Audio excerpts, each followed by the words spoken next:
Reverse reverb. Now, reverse reverb is one of those kind of cool, crazy sounding effects that was developed back in the days of analog tape.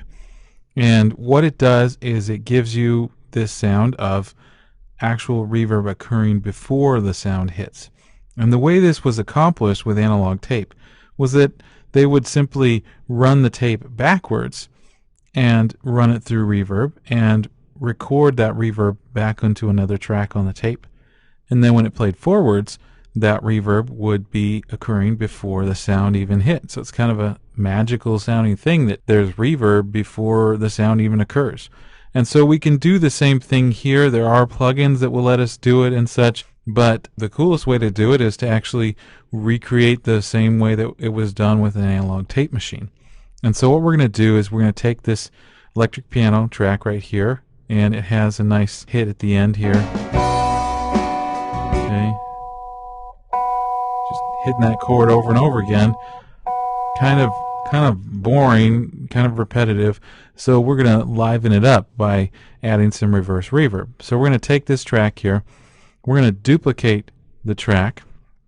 Electric piano, duplicate, and you'll notice that there it is. Okay, and what we're going to do is we're going to open up our audio suite, and we're going to start using our audio suite processing to do this.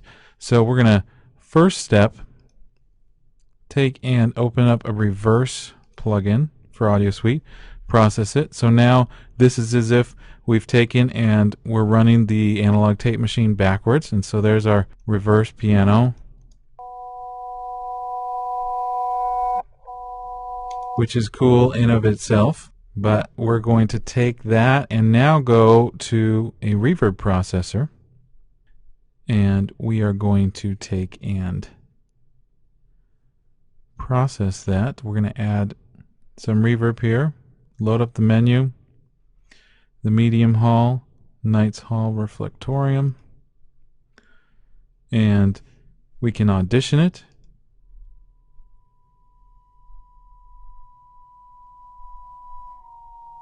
So you hear how when those hits hit in reverse, there's reverb that's occurring after them. Okay, so we'll hit process.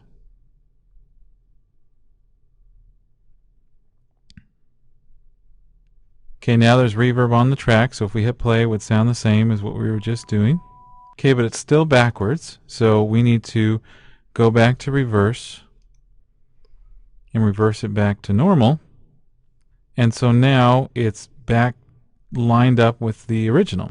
Now the key to all of this is, first of all, we had our file was all consolidated, so it was just one single file. When we copied it down, we left it in the same space, same start and end time. So that way when we flipped it around and did the processing and flipped it back, it's now exactly lined up with the original. Okay? So now if we put the two together, we can listen here at the end.